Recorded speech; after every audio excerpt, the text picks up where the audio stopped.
which one of you motherfuckers replaced Hot Bitches in Miami 2 with this game, Hotline Miami 2? I think you're making the mistake that hot bitches have been in Miami. I think it's more just they happen to visit Miami, while in fact the real Miami has always been kind of that seedy fucking underbelly with meth heads and fuckos. Yeah, it's more crazy bitches in Miami. So Miami, pretty much. Yeah, okay. Like this is coming from a guy who was born in fucking Miami. Wait, let me tell you, born in Miami, really? Yeah, oh, okay, yeah. Fun fact: born in Miami, stayed there for about 3 months, then moved to Canada, where I was raised for the rest of my life. Could have gone worse for you.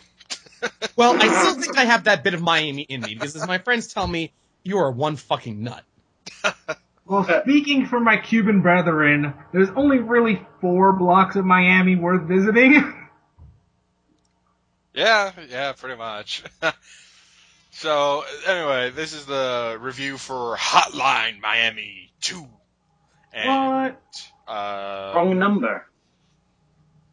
Oh, yeah, wrong number. Yeah, I totally forgot that there was another title under there. I just call it Hotline Miami 2.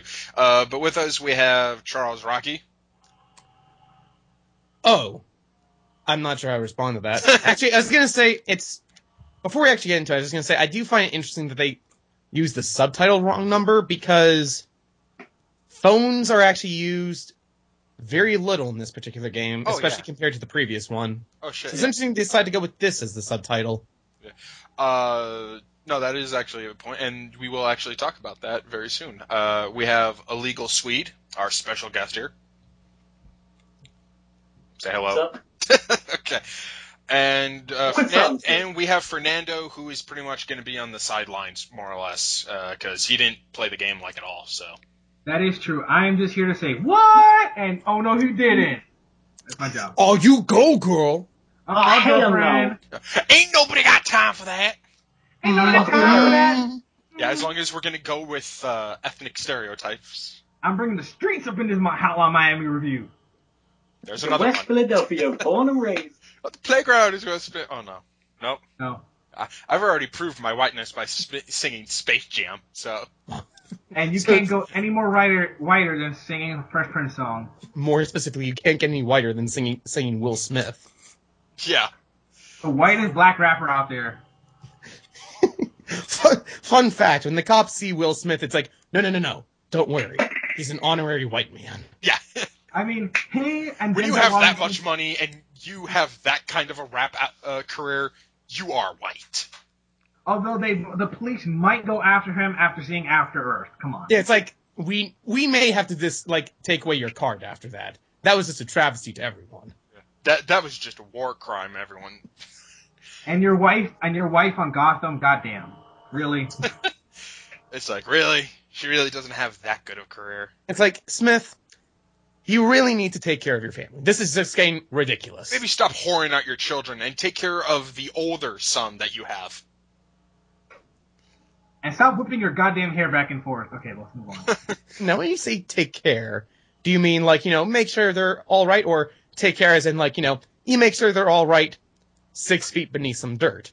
And salute them with the fishes. We can make them disappear. The first one. Well, see, that's not fun. See, we could have gone with something here, but you decided to go, no, let's make it safe. Let's make it family friendly. Well, with this game, we're gonna probably have to make it as family. Actually, no, there's no fucking way that if we even describe what the fuck happens in this game, I was gonna say, why would you fucking bother knowing this game? It's just I mean, if we tried to make this family friendly, this would be 5 seconds. It'd be, this is a good game, bye. I'll tell you, my favorite thing about Hotline Miami is the restraint. Yeah. I'm just kidding, because there is no restraint. How much restraint there is.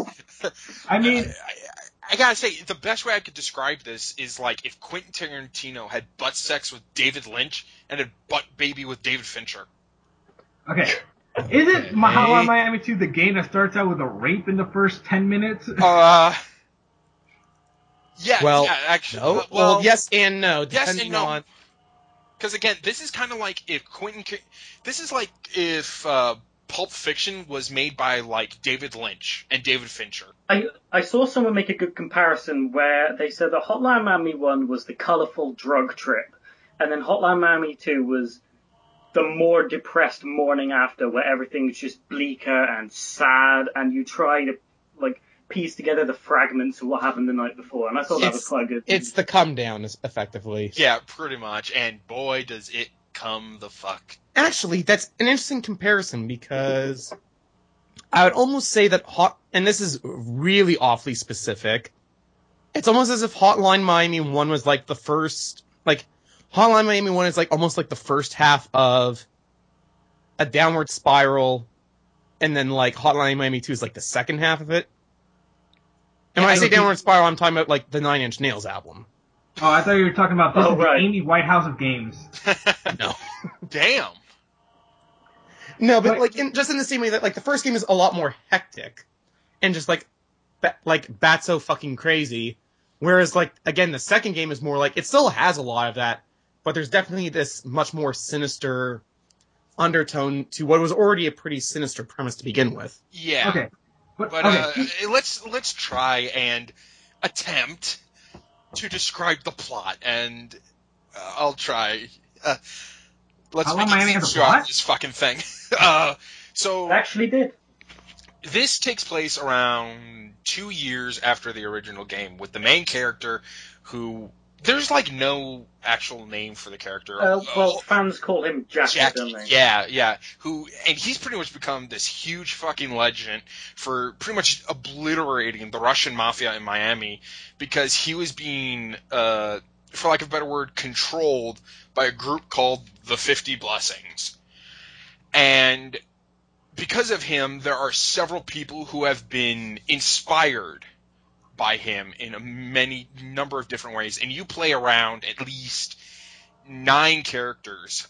You play Martin Brown, who is playing a fictionalized version of Jacket in a slasher film called Midnight Animal. You play the Fans, which is like 5 people. There's Tony, who's the Tiger Mask, Mark, who's the Bear, Alex Nash, who are the Swan Mask, and Corey, who's the Zebra. And their thing is they pretty much idolize Jacket and want to try and do what he did. And pretty much get famous for taking down the Russian mob. You have Manny Pardo, who's a detective who's investigating these murders taking place. You have Jack, who, and this is I'm gonna talk about the plot. Jack is a guy who his thing takes place in 1989. Jack or Jake? I think it's Jake. It's like Jack the Snake. And he wears the joke is Jake the Snake. Yeah, and it takes place in 1989, which is around the same time as the original Hotline Miami. And then you have Evan Wright, who's a journalist trying to investigate the story about the 50 Blessings. And that's as much as I really wanted to say, because the last 3 characters they're kind of big spoilers for the rest of the plot. Yeah, so I don't want to say anything. All right. Basically, here's what I just say about the story. Like, it switches a lot between time periods, because you're going to go from 1991 to 1985 to 1989 back to 1991, and it switches over and over, and it's like Pulp Fiction in that way, where nothing is in an actual lenient order. Everything is mixed up. Well, I put it like this. Like, the order is based less on, like, here's the order you need to know to understand the story, and it's more, here's the order that fits most with the themes they're wanting to do. So it's connected less through, like, because there may be certain chapters, for instance, that may be connected to one another because they either take place right immediately after or they have to deal with issues following each other. But they're more actually going to follow a more thematic order bit by bit. Right, yeah. Go ahead. No, I was just going to say, yeah, to that extent, the story in Hotline Miami 2, because, like, it's more to remember, like, there was definitely a story in Hotline Miami 1, but it wasn't as omnipresent as it is here. Just because Hotline Miami 1 was sort of just kind of like there was a story, but one of the jokes at the end of the game was the story was kind of pointless. Yeah. Because you eventually meet some characters that effectively tell you, this is a bit of a spoiler, but they're effectively saying to you, the story's kind of irrelevant because all you're really doing was playing this just to have some fun, so there's no point in them creating a story. Right, yeah. But this time, it's a bit more, it's a bit more solid, it's a bit more, we actually have a very specific thing in mind. Yeah. And for they what try we and want to push do. in a little bit more of a background for some of these characters and everything. And there's 6 acts and there's 24 chapters or levels, not including like the prologue and the epilogue. The only thing I think I'll say about the story, because the story I feel is like a lot better in this game than it was in Hotline Miami 1. And I'm not saying I didn't like the premise of Hotline Miami 1. I did. This is just a much stronger premise and story overall. But 2 things I'd say about the story is, A, there are certain parts of the story that are a bit odd, only because, and this will go into spoiler territory a bit, and I won't exactly say it, but there are a number of characters you'll encounter in the story that, based on the time frame things have been set up, it doesn't really make sense as to why you would meet them. Okay. Well, not only that, but there are instances where I keep saying this is kind of like David Lynch, and it's because there are very psychedelic, very insane moments where things will switch on you. The narrative will switch, and things will be different from they were before, and you can't. And there will be some instances where you really can't tell what's exactly happening, and you will get confused on a couple of things. And it's almost like Fight Club in a way as well, where you kind of have one viewing, and then there's this whole revelation, then you play it through again, you notice these little things. Like, there is a very unreliable narrator here, especially in the first game, but a little more here, where something might have happened, but then something happens later that contradicts that, so you're kind of left wondering. So, yeah, it seems to be the story is more or less built on each person's point of view, more or less, but the main points of the story are still the reality, more or less. The other part of the story I felt should be pointed out, and this just more has to do with the background development of Hotline Miami 2, which was originally Hotline Miami 2 wasn't meant to be a new game. Originally, when they were making all the content here, they were actually just making DLC for the first Hotline Miami. But then after a while, they realized they had so much content, even more so than the original game, that they just decide, well, let's just make it a whole separate thing and refine the entire experience. But what that effectively means is that while thematically a lot of the things are linked together in such a way so they will all fit, you do definitely get a sense that a lot of these things were developed independently of each other, as if they were almost their own separate DLC packs that you would have played through. Yeah. So there may be certain parts of the story that you feel don't fit. Like, overall, I feel it's a lot stronger, but you may, in your own experience, feel doesn't fit as well as other parts, but only because it seems like a lot of this stuff was developed independently of each other. Yeah. I gotta say, though, the biggest thing about this game is that, personally, I really enjoyed the plot, but I gotta say, the biggest thing about this is the soundtrack, because it is fucking great. It's so much better here than it was in the first one, in my opinion. Yeah, well, I actually liked the first one. I thought it was, it's okay, I like it, but this one pumped it up a notch, where it was like, wow, yeah, because like you'll have the one piece of music where it's just like really energetic and really motivating you, pushing you, and then you'll have another where it's like this creepy, disturbing, just thing that they play, and it's fucking fantastic. And honestly, I don't know if you can, but I would totally buy the soundtrack for this. You can buy the soundtrack on Steam for $15, which is the same price as the game, just so you know. You know what? I would honestly pay for that. For me, because I'm a big 40 tracks, so yeah, like I'm a big music guy, so it's like really, you know what? That's for as how well they did the soundtrack. For me, that sounds fair. All right, I have a question for you guys, since I've only played a little bit of the first one, but I wonder for the second one. Are there major changes within the gameplay mechanics well, they add new mechanics, but it doesn't exactly change necessarily. Like, here's the thing: the masks are so much less compared. Like, the only people that actually have masks or actually wear them are the fans, Jake the Snake, and Martin Brown. And it's like, Well, I think I should say that Well, I think it's still even characters that don't have quote unquote masks still have that whole thing where basically what you do before the beginning of a level is you pick, okay, what's the perk or gameplay style I want to have when I enter this level. Like, one of them is, instead of having, like, the ability to roll and dive to avoid gunfire or, like, kill anyone with your punches, you'll be like, there's one character where it's like, you choose between an assault rifle, sniper rifle, flamethrower, machine gun, SMG, that kind of thing. Or you'll have a character that'll have pretty much all of the same ability as the fans. And the fans have something like Corey, her ability is, roll and dive to avoid fire. Tony can kill anyone with his punches, like with one hit, except he can't use any weapons. So, guns and melee weapons are out. Mark can use machine guns that he can aim in, like, the opposite direction. And then Alex and Ash are twofer, where you control Alex while Ash follows you. And Alex uses a chainsaw while Ash uses a firearm. And you control both of their attacks. Wait. I thought Corey's strength was white women and Tony was Adam Sandler movies. No.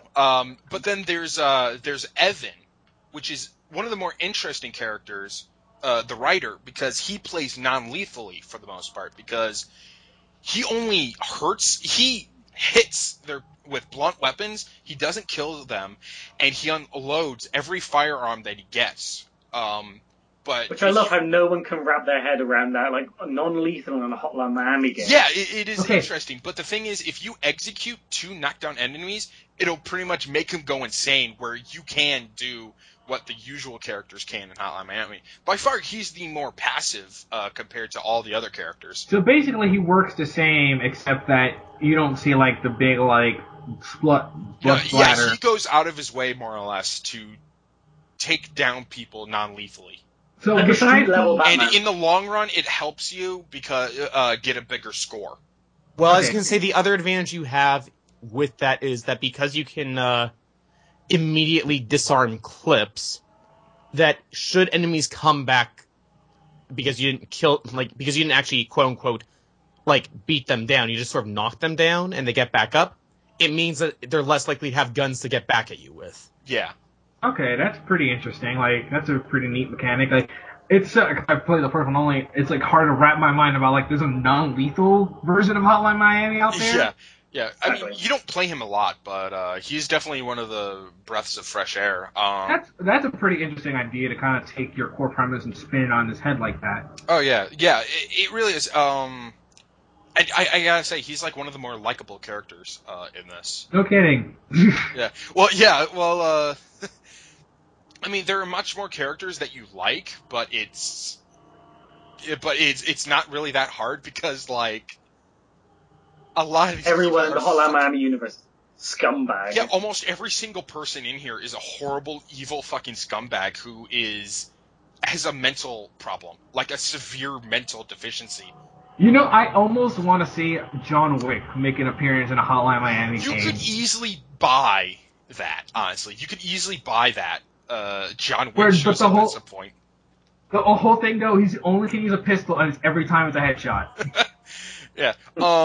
Well, technically, there is kind of a character like that, almost. Yeah. Okay, you guys are starting to sell me on this. Like, it's only for one level, but he's, like, the closest comparison point. Yeah, like... But, yeah. I was going to say, in terms of gameplay, this is kind of interesting, which was, back in the previous Hotline Miami, because, for the most part, with the exception of a few levels, you effectively had access to the exact same abilities you had everywhere else. It meant that the abilities were less major game changers, but more like change up gameplay in a totally drastic way. And it also meant that the way you... Better now? Much better. Okay. basically, because the masks were more like they did add advantages in some cases, but there were more like perks. It meant that they didn't really change gameplay up too much, but it also meant that whenever you play through levels again, it was almost like, well, let's see if I can complete all these levels using this type of mask, which can act as both a bit of a positive and a negative because of some of the connotations with it. So in that sense, the way you played the levels in Hotline Miami 1 was there was a lot more repetition of them even after you beat the game, just because you wanted to see, well, can I go through this level again, but using this type of, like, small perk or something like that. Whereas this time around, both one of the advantages and disadvantages about having the multiple characters is, A, it does mean that each level does play out very differently to one another, because, again, in a lot of the characters, you'll have some characters which they do play very similar to one another, but then you'll have a lot of other characters where they're just so different to the way you would play with everyone else that, again, it really does change how you approach each level in each situation. But because you can only use certain characters in certain levels, it means there's less of that feeling of, well, let's see if I can go through the game using this playstyle. It's more like, when I go through the game, I'm still going to be limited in this very specific type of playstyle for these specific types of levels. And if you're not as good with that type of playstyle, there may be certain levels that feel a bit, unfun to play just because you're not really a big fan of how that character works, even if the rest of the level is perfectly fine in your mind. Yeah, and I will say there seems to be a couple of more problems with this game. Like, where the first game had more or less a difficulty curve, this game just drops you right in the thick of it and is like, fuck it, good luck, and it gets harder and harder and even more intense. And it doesn't help that sometimes, like, there are glitches, I guess you could say, where it's like sometimes you'll get an enemy that will get stuck indoors or will out of nowhere start spinning in place because they'll just start going around and around and around in really fast motion because the AI I can tell you right now that the reason why there are glitches in the game is because originally Hotline Miami 1 was actually made using Game Maker, but when they were making Hotline Miami 2, they actually decided to build the engine from the ground up for some reason. I can't tell if it was maybe something where they just wanted to do more with the game that Game Maker wouldn't really give them the option to, or if it was just they wanted more control and freedom when they wanted to add other things into the game, such as the possible level editor that maybe sometime soon. Yeah. But that's I understand, but it's still kind of a pain in the ass every now and then. I mean, it doesn't break the game. I mean, if you just hit them, it'll work. But I think the only time a glitch kind of broke the game for me was one particular level because of how a particular enemy walked into a walled area, they officially went off screen, and they were the only enemy left in the level, but I couldn't kill them. Oh, you see, that didn't happen to me. That happened to me at least once, and I had to restart the level in order to finish that part. Luckily, it happened early enough in the level where I hadn't lost a bunch of progress, but it was a thing that did happen. Okay, yeah. Well, it's also like, there are other things where it's like, sometimes a dog won't be hurt while turning corners. Like, it'll turn a slight corner, and if you hit him, won't do a damn thing. Or you'll, like, fire a gun in one room, and you'll alert, like, enemies half a level away. Like, all the way, like, halfway over, but not the dude next door. Or there'll be, and this was my biggest problem, was that, they made the maps a lot bigger compared to, Hotline Miami 1.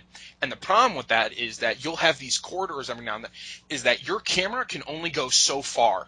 And there are going to be times where someone's going to shoot at you, and you're going to die, and you're not going to be able to fight back because you don't know who's there. Because the camera's not going as far as it needs to. Well, not only that, there's also a ton more windows in this game than there is in the first game. Oh, yeah.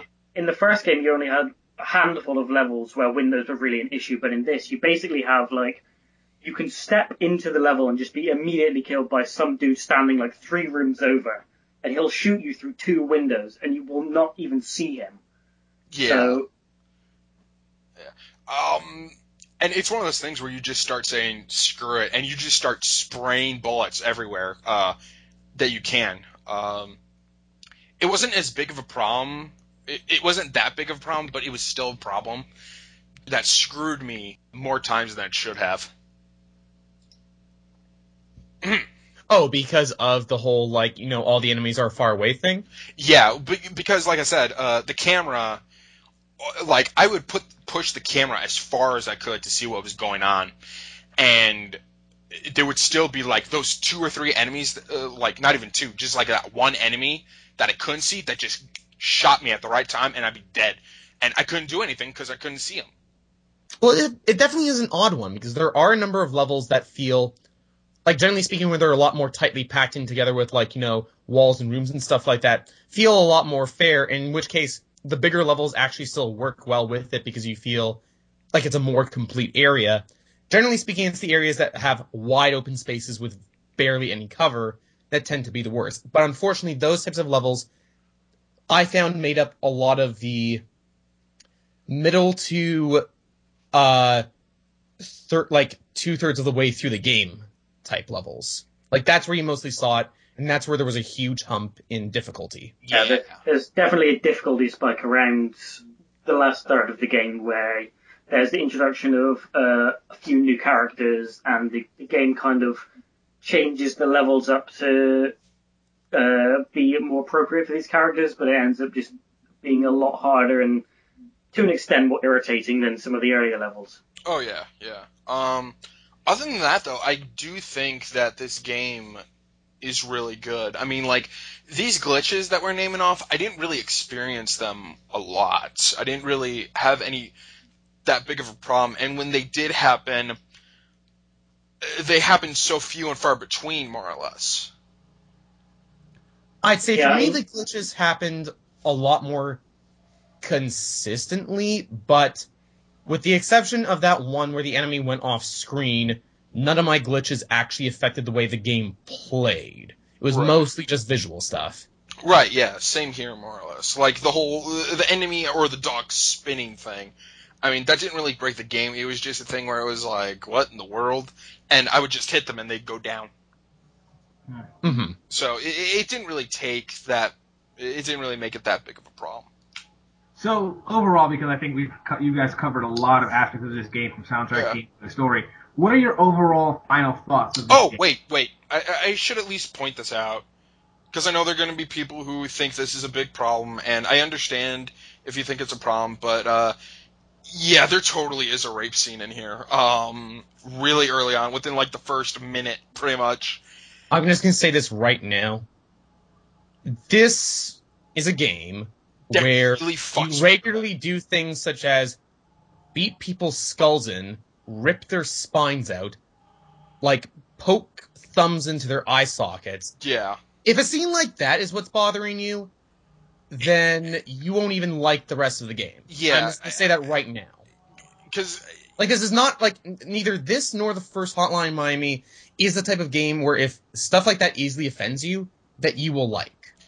Yeah, that is true. And, yeah, like, if you're, I don't know, I don't want to say your priorities are a little whack, but it's more like, yeah, if you have no problem with crushing people's skulls and actually seeing it, or, cutting people up with an axe, or blowing out their eyeballs with your hands, or ripping out their spleens, with your hands, cracking their necks, ripping off their heads, if you're totally fine with that, but then this rape, I don't know. I do think, like, look, really, if the rape scene is going to be your problem to not play this, then yeah, you shouldn't even play Hotline Miami 1, because Hotline Miami 1 gets probably even darker than that, like, as it builds up. I think context is quite important, though, especially for that scene. Yeah. Where it is, obviously, it's still a rape is implied, but it is still, within the scene, it is an actors on a movie set. It's... well, it's actors on a movie set, and more specifically... It might be, because this is one of the things that I'm talking... Yeah, this is one of the things I'm talking about, where it feels like Pulp Fiction with, like, David Lynch, where the character that is doing that, it is argued that the reality of what he's imagining of the We want to talk about this because it might be spoilers. No, yeah, so... no, I'm not. Just say that this game has a very is it or isn't it reality kind of theme to it a lot of the time. And you're going to be very confused, and this is one of those games where, for the plot, yeah, you're going to have to replay it to try and get everything, and yeah. It could also be noted as well, there is, after you finish the game, there is an unlockable hard mode, which flips the levels and changes the layout, adds more enemies. Yeah, and you can't use... Lock on. Yeah, lock on. And I think the only reason you should really do hard mode is because... You're a trophy You're whore. a masochist like me. Well, not only that, but to just see the opening that they get, because it's kind of cool. Or go on YouTube. Yeah, or actually. Just That also appears if you're on normal, by the way, as well. Does it? Yeah. Because if you're just replaying the thing. Okay, alright then, yeah. Okay, then yeah, just replay fucking normal then. I mean, So unless you have a thing for abusing yourself. So back to my original question. Final thoughts and your overall verdict of this game. So far... I'll say right off the bat, like, this is just all I'm going to say about the game. Or, basically, if you played the first Hotline Miami and you liked it, you will like this game. If you played the first one and you didn't like it, you won't like this game. Yeah, you're going to want to stay far away for my money, my history with the game was interesting because at the time that it came out, I initially didn't want to play it. But not because of the gore or anything like that. It was because the game had originally come out at the same time as Retro City Rampage. So I had just assumed, based on the aesthetic, that was like, oh, this is just a game that's trying to cash in on all this retro fucking shit. Why the hell would I play that? But I gave the game a chance after I saw some videos and saw this seems a bit more. This seems a bit more than that. And if nothing else, what I got out of the game was, like, not only was it just incredibly fun, and not only was the story kind of, like, trippy and weird, but more than anything, the thing I really liked about Hotline Miami 1 was just this incredible sense of atmosphere with the visuals, the visuals and the music. And it just conveyed this really interesting atmosphere that on the one hand, you would think, oh yeah, this is very evocative of stuff we've seen before, and yet seems kind of unique in some particular way. It's hard to really describe. I'm not entirely sure what you would describe Hotline Miami style as, because a lot of people say, oh, this is just 80s exploitation, but it almost feels a bit more than that. That's just basically how I feel about Hotline Miami 2 as well. That despite some of the changes they've made that have made the game perhaps a bit harder and a bit more frustrating in ways that feel a little bit less fun, the gameplay overall is still really good. They did make a bunch of other changes that ultimately made things a lot more interesting and a lot more tense. The story definitely has a lot more going for it. And again, just that sense of style with both the visuals and the music were kind of amplified to 11 on this one, where I definitely got... I just basically got more of a game that I already liked. And I'm not going to give a rating on this game because I don't really see the point in doing ratings for games like this. Because this is only on Steam, isn't it? No, actually, it's on Steam, Good Old Games, and most importantly, the Sony hardware. So right, PS4 and like, PS3. Yeah, so you can't really rent this. I mean, the only option is to buy it or not buy it, really. All right. Well, so... okay. Well, I'm not gonna say this, but I will. Now, I'm not saying this that you should do this. However, the developer behind the game has outright said he does not give a fuck if people pirate his game. Yeah. Especially because this game was banned in Australia, and he outright said to Australian, like, fans of the game that wanted to play it, how can I get a hold of it while also giving you money? He just outright said to them, don't bother, just pirate the game. I honestly don't care. I don't need the money. Just play the game and enjoy it. Now, granted, we're saying pirate the game if you live in a country where you can't legally buy this. Yeah, like, if for any Australian users or someone where, like, this game got banned for ridiculous reasons, yeah, just pirate the game because, honestly, the developer doesn't care. The only thing he really cares about is just that people enjoy the game. And if this seems like the type of thing you want to enjoy, go ahead and do it. But for everyone else that, like, can't afford to play this game, again, if you saw something like Hotline Miami 1, and it interested you, or you just really like the game, you will either like this, or you have already picked it up and probably like it yourself. There are probably going to be some people out there that have played the original Hotline Miami and don't like some of the changes here, but I think on the whole, if you really enjoyed the first one, again, you'll just enjoy this as well. All right. Illegal Swede, you're up next. Well, I think everything Charles has said is great. It really is more of what you loved from the first Hotline Miami and more. Despite some of the weird decisions as to level design, you get used to that quite quick. The glitches, unless you're Charles and you just have bad luck, are really very minor. I ultimately, strangely enough, enjoyed this more than Hotline Miami 1. However, I find that because there's a real lack of narrative in Hotline Miami 1, it is a lot easier to pick up that game and play it. It's a lot more arcadey. This is definitely like an indie game. This is the type of game where if you were to play Hotline Miami 1, you would go back to specific levels that you personally had an interest in and just play those levels again.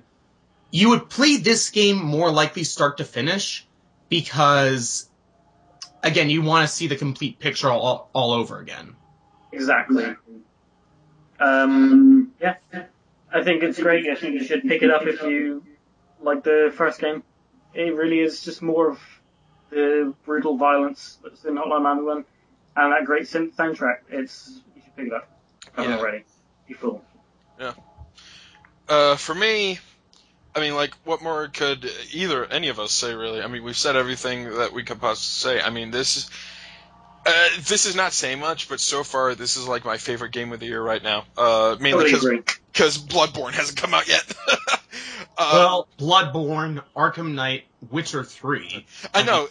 Well, why do you think I said it's not saying much? But I definitely think I really enjoyed this game, and I really enjoyed the soundtrack, and honestly, I just really enjoyed this game. I mean, this was just fun, and it was totally worth, what was it, like $15? $15 for this game? Totally worth it, really. We've all said it, for us who've played the game. If your thing is not brutal, horrifying violence, like on the level of, like, that makes RoboCop blush, or like the Saw series blush, then yeah, this game isn't going to be for you. But if you're down with that, and you're with, like, challenging, like, combat or whatever, then yeah, buy this. So basically, you're saying if you wanted Trauma Films to make a game, No, Trauma Films would even probably blush at this shit. Cause actually, I'd say in some ways, and this may seem a bit obscure, this reminds me a bit almost of Toe Tag Films in some weird way. I think I've heard of those before. Like, they're the people that did stuff like August Underground and films like that. So basically, the final verdict of the Race Select Community podcast is, if you like Hotline Miami and you want more Hotline Miami, what the hell are you doing not playing Hotline Miami 2? If you're a sick fuck, you'll enjoy Hotline Miami. Yeah, if you're a sick bastard who enjoys really fucked up, drug-induced things, then yeah, this is for you.